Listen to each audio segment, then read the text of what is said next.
The old house at the end of Ashmere Lane had been abandoned for nearly 3 decades, standing as a hollowed relic of its own forgotten past. Its windows, crusted with dust, reflected nothing but the emptiness inside, and the ivy that clung to its walls seemed less like decoration and more like chains, keeping something within. Yet, despite its decay, the house was not entirely lifeless. It had a single occupant, a portrait, large and looming, hanging above the stone fireplace in the main hall. The frame was thick and ornate, carved with symbols whose meanings had long since been lost to time. The subject of the painting was a man, dressed in late 19th century attire, with dark, piercing eyes that seemed to follow any visitor who dared step inside. No one knew who he was. The records of the house had vanished, as if deliberately erased. The only certainty was that the portrait had always been there. Even when the last known owners fled, leaving behind all their possessions, no one dared remove the painting. Some said it was cursed. Others said it was alive. But Claire Whitmore did not believe in ghosts. When she inherited the house from an uncle she had never met, she saw only an opportunity. A home she could restore, a quiet place to begin anew. It was better than her cramped apartment in the city, and despite the rumors that clung to Ashmere Lane like a persistent fog, she moved in without hesitation. It wasn't until the first night that she noticed the whispers. Lying in bed, surrounded by the unsettling silence of the house, she heard it, faint, almost imperceptible, like a breath against her ear. A name. Claire. She bolted upright, her heart slamming against her ribs. The house was empty. She had checked every room before locking the doors. It must have been her imagination, she reasoned. The mind playing tricks in the quiet. But as she settled back down, pulling the covers tighter around her, the voice returned. Claire. She turned on the bedside lamp, her eyes darting around the room. Nothing. The walls stood firm, unmoving. The shadows cast by the furniture were just that, shadows. Yet the voice remained. Slowly, Claire rose from her bed, each step hesitant as she followed the sound. It wasn't coming from outside her room. It was inside the house, threading its way through the halls, weaving itself into the very air she breathed. And then, as she reached the main hall, the whisper turned into something more distinct. A breathless chuckle. She froze. Her gaze lifted to the fireplace. The portrait was waiting for her. The man's eyes, dark and endless, gleamed under the dim light of the room. There was something different about them now, something she hadn't noticed during the day. They were listening. And then, as if the silence itself had been pierced, the voice came again, curling from the depths of the house like smoke. You can hear me, can't you? Claire's breath hitched. The air grew thick, pressing against her chest, as the realization settled like ice in her veins. The whispers were not coming from the house. They were coming from the painting. Claire staggered backward, her pulse hammering like a caged bird against her ribs. The voice had been unmistakable, low, smooth, almost amused. It had not been carried by the wind, nor was it some trick of her mind. It had come from the portrait. She swallowed, her throat dry. You can hear me, can't you? The words slithered through the air again, curling in the dim glow of the fireplace embers. Claire wanted to turn away, to flee back up the stairs, but something, curiosity, terror, or both, rooted her in place. The painted man stared down at her. His dark eyes, once merely a trick of artistic skill, now gleamed with an unnatural sharpness. This isn't real, she told herself. Claire forced a breath into her lungs. She clenched her fists at her sides and, against every rational instinct, she spoke. Who are you? Silence. The air in the room was thick, heavy. The fire in the hearth flickered, casting shifting shadows across the wooden floor. She exhaled, shaking her head. Of course, there was no response. She was speaking to a painting. A foolish, sleep-deprived reaction to an old house full of strange sounds. Claire turned, half laughing at herself. She had probably been hearing the creaks of settling wood, the whisper of wind slipping through unseen cracks. She was letting ghost stories get to her. Stay. The voice coiled around her spine. It was not a plea. It was a command. Claire's breath hitched. Her feet froze mid-step. Slowly, she turned back toward the portrait. The man in the painting hadn't moved, yet something about him felt closer. His eyes bore into her, unblinking. "Who are you?" she whispered again. This time, the answer came. "You already know me." A cold tremor crawled up her arms. "No, I don't," she said, her voice steadier than she felt. The fire crackled. A log shifted, sending up a shower of embers. The moment stretched, taut and suffocating. Then, just as she thought the silence would swallow her whole, he spoke again. "You will." A gust of wind rushed through the house, though every window remained shut. The candle on the mantel flickered violently before extinguishing entirely, plunging the room into thick darkness. Claire's heart pounded. She backed away, her pulse surging in her ears. Her foot caught on the edge of the rug, and she stumbled, catching herself against the wooden banister. Enough. She spun on her heel, fleeing up the stairs, her breath shallow, her hands shaking. The walls of the house seemed to press in around her, the whisper of her name lingering behind her like unseen fingers trailing through the air.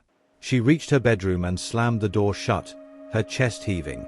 Locking it seemed futile, but she did it anyway. Her back pressed against the door, she squeezed her eyes shut. She had to get out of here. But as she turned toward the bed, her stomach dropped. The curtains, which she had drawn tightly before coming downstairs, were now open. The window, though closed, bore a faint trace of condensation, as if someone had stood there, breathing against the glass. And on the mirror above her dresser, traced in an invisible hand, were 2 words. "Good night." Claire's blood turned to ice. She did not sleep. Claire sat on the edge of her bed, staring at the words on the mirror. "Good night." They were fading now, as if whatever force had scrawled them was dissolving into the air, but she knew what she had seen. Her breath came in shallow bursts, her fingers gripping the edge of the mattress so tightly that her knuckles ached. This wasn't some coincidence. It wasn't an overactive imagination or the remnants of a dream. Something was in this house. And it was watching her. The thought sent a deep, unsettling chill through her bones. She had always prided herself on being rational, on refusing to give in to paranoia or fear. But no amount of logic could explain what she had experienced tonight. The voice, the shifting presence in the painting, the message appearing out of nowhere. Her eyes flickered to the window. Though the curtains were open, there was nothing outside but the skeletal branches of the oak trees swaying in the wind.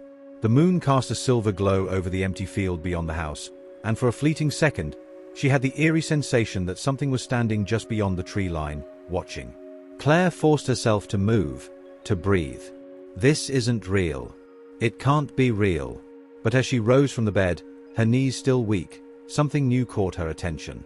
The condensation on the mirror had nearly faded completely, but now, beneath the words "good night," another message was appearing. A single name. Daniel. Claire's breath hitched. Daniel. She whispered the name under her breath, as if testing its weight. It wasn't familiar. It meant nothing to her, at least, not yet. Her gaze drifted toward the bedroom door. The house was silent now, but it no longer felt empty. She could feel it breathing around her, like something unseen had settled into the walls, into the floors, into the very air she inhaled. A presence. Her fingers trembled as she reached for her phone. She opened the search engine and typed, "Daniel Ashmere Lane." The screen loaded, but nothing of significance appeared. No local history, no news articles, no missing persons. She frowned. What was she expecting? A headline that read "Ghostly Presence Haunts Woman's Home"? Claire exhaled and dropped the phone onto the nightstand. She was exhausted, her mind unraveling itself into paranoia. She needed sleep. And yet, as she crawled beneath the covers, she couldn't shake the feeling that she was not alone. The next morning, sunlight streamed through the window, warming the wooden floor. For a brief, blissful moment, Claire forgot about the previous night. But then she turned toward the mirror. The writing was gone. The glass was pristine, reflecting only her own tired face. Had it been real? Or had she dreamed the whole thing? She ran a hand through her hair and pulled on a sweater, determined to distract herself. A house like this required work. If she spent the whole day obsessing over shadows, she would drive herself mad. Yet, as she made her way downstairs, something gnawed at the edges of her mind. Daniel. The name had been left for her. A clue, an answer waiting to be unraveled. She reached the main hall, pausing at the base of the stairs. The portrait loomed above the fireplace, unchanged yet undeniably different.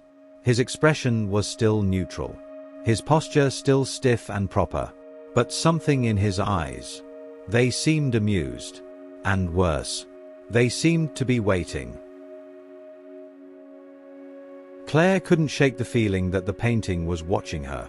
Not in the way all portraits seem to follow you with their gaze, but in a deeper, more intimate way, like it knew something about her that she didn't yet understand.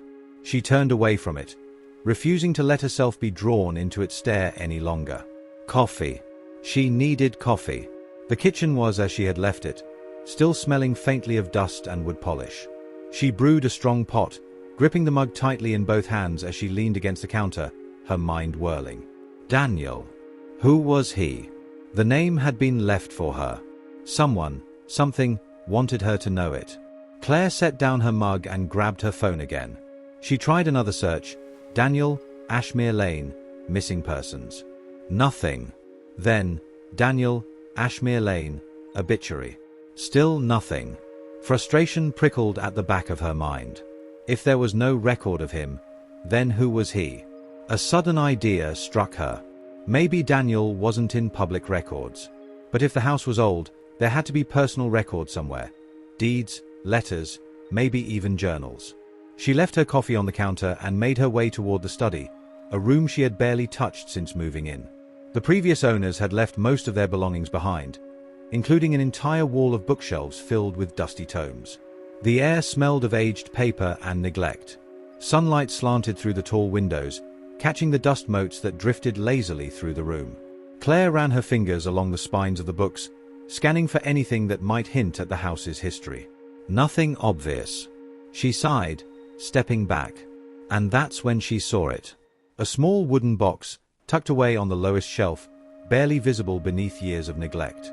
She knelt down and pulled it out, coughing as a cloud of dust rose into the air. The box was unremarkable, plain wood with a tarnished brass latch. But when she opened it, she found something that sent a cold shiver down her spine. Letters. Dozens of them, bundled together with twine. The paper was yellowed with age, the ink faded but still legible. Claire's hands trembled as she untied the twine and pulled out the first letter. The date at the top read November 2nd, 1893. Her eyes flickered down to the name at the bottom, her pulse quickening. Daniel Whitmore. Whitmore. Her last name. Her breath caught in her throat. A relative? Someone from her own bloodline? Heart pounding, she unfolded the letter and began to read. Dearest Evelyn, I fear the house is no longer safe. The whispers have grown louder, and I swear upon my soul that the portrait hears me. It watches me. It waits. I have tried to remove it, to burn it, to rid this house of its presence, but it returns. Always, it returns. I do not know what it wants, only that it has chosen me. If you find this letter, know that I have done everything in my power to resist it. But I am tired, Evelyn. So very tired. If I do not return, do not look for me. Do not listen when it calls your name. And for the love of God, do not speak to it. Yours always, Daniel. Claire's hands trembled violently, the letter slipping from her grasp. It fluttered to the floor, the words still ringing in her ears. The portrait. The whispers. Do not speak to it. Her stomach twisted into a knot. Last night, she had spoken to it. She had answered. And somewhere, deep within the silence of the house, something stirred. The study felt smaller, the walls pressing in as Claire stared at the letter on the floor. Her fingers were still tingling, her skin prickling with cold. Do not speak to it. But she had.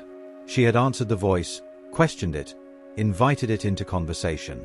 A sharp creak sounded from above, breaking the silence. The old wood groaned under an unseen weight, as if something or someone was moving upstairs. Claire's breath hitched. She was alone. Wasn't she? Slowly, she gathered the bundle of letters, stuffing them back into the wooden box. Daniel Whitmore, her relative, her blood, had lived in this house. And from his words, he had been haunted by the same thing she was experiencing now. But what had happened to him? Claire had searched for his name, and there had been nothing. No records. No obituary. No trace of him anywhere. As if he had simply disappeared. Another creak from upstairs. Closer this time. She stood abruptly, her heart hammering. The house was old. Old houses made noises. This was just a whisper. Soft. A breath of sound, curling through the doorway. Claire.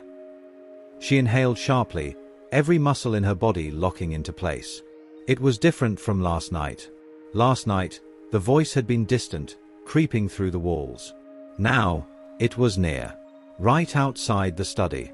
Claire reached for the heavy brass paperweight on the desk, gripping it like a weapon. She didn't know what good it would do against a whisper, but holding something solid made her feel less helpless. She took slow steps toward the doorway, willing her pulse to slow, forcing herself to listen. Nothing. Silence. Then, tap, tap, tap. Claire nearly dropped the paperweight. The sound hadn't come from the walls or the floors. It had come from behind her. From the window. She turned, her breath catching in her throat. The study's tall window overlooked the side yard, where skeletal branches swayed in the cold morning light. Beyond them, the vast field stretched into the distance, empty and pale beneath the sky. There was nothing there. No figure. No movement. No. Tap. Tap. Tap. Her stomach turned to ice. It was coming from inside the window, like fingertips rapping against the glass. Claire took a shaky step forward. The study felt cavernous, every shadow stretching long and unfamiliar. The light outside was bright, but in here, the air was thick, dim. She reached the window, her fingers trembling as she wiped away the thin sheen of condensation. The moment she did, something new appeared.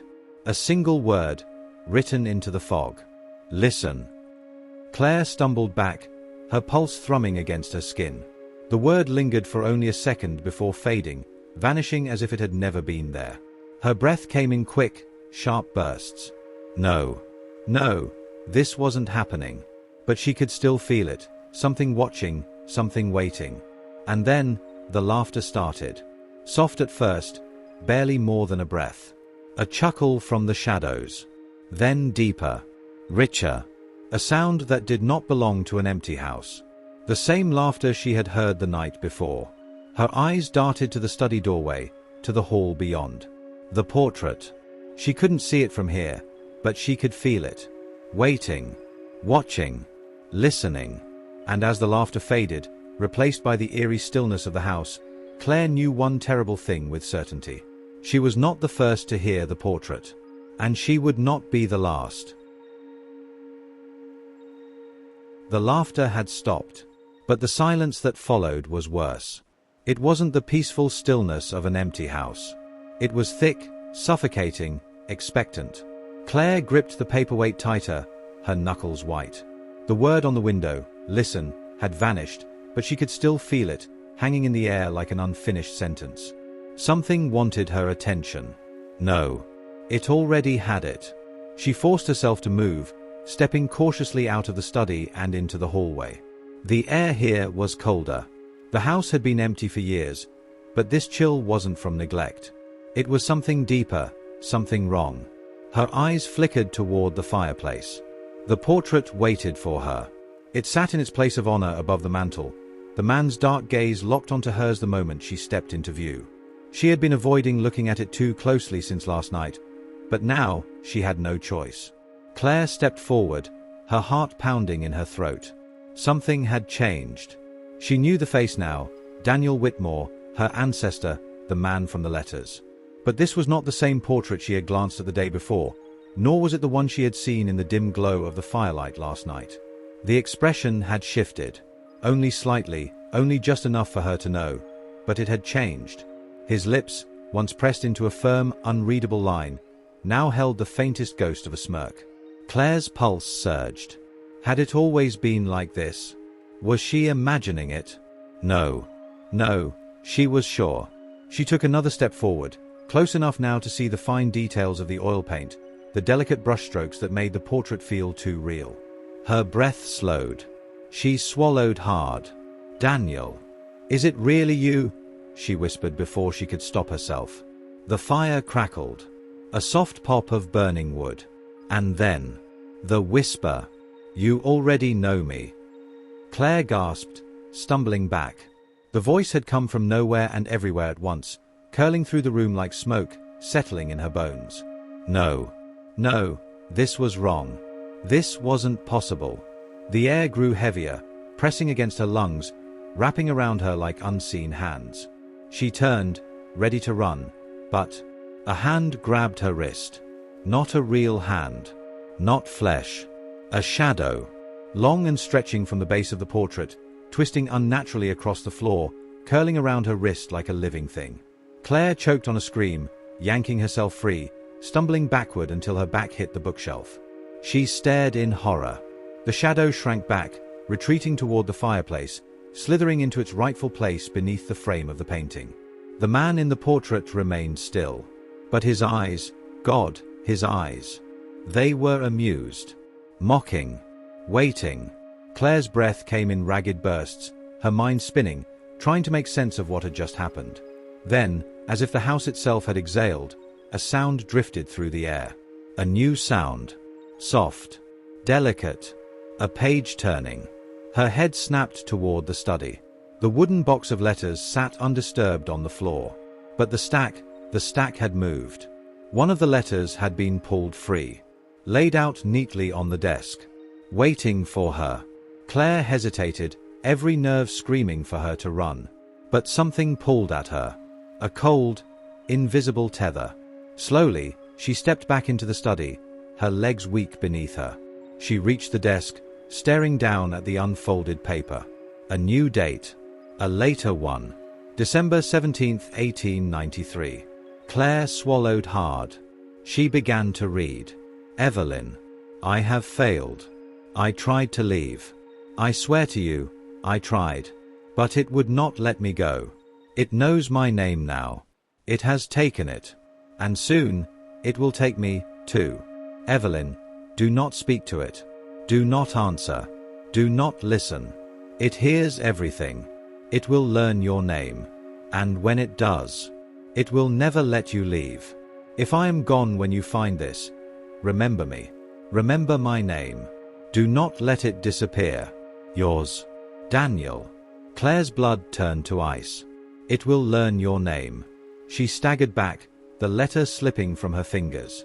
Daniel had tried to fight it. He had failed. And now, over a century later, she had already made the same mistake. She had spoken. She had listened. And now it knew her name. The fire in the main hall crackled again, flaring suddenly, casting long, flickering shadows across the walls. Then, from deep within the silence of the house, the voice came once more. Claire. Not a whisper this time. A greeting. And worse. A claim. The house was alive now. It breathed with the fire's glow, whispered with the shifting wood, watched with unseen eyes. The weight of it pressed down on Claire like a slow-closing coffin. She had to leave. But as she turned toward the door, something changed. The air thickened, as if the walls themselves were pulling inward. The lights flickered. Shadows deepened. And from the hall, the portrait's presence loomed, expectant, hungry, waiting. Then came the voice. Soft. Amused. Claire. She flinched. It wasn't just speaking to her now. It was holding her. The shadows stretched across the floor, weaving toward her, curling around her feet. Cold, delicate tendrils, like fingers brushing her skin. She ran. Or she tried. The moment she reached the front door, the handle burned against her palm, scalding hot, as if the house itself refused to let her go. She cried out, stumbling backward, her heartbeat thundering in her ears. No. No. No. No. She had to fight. Had to break free.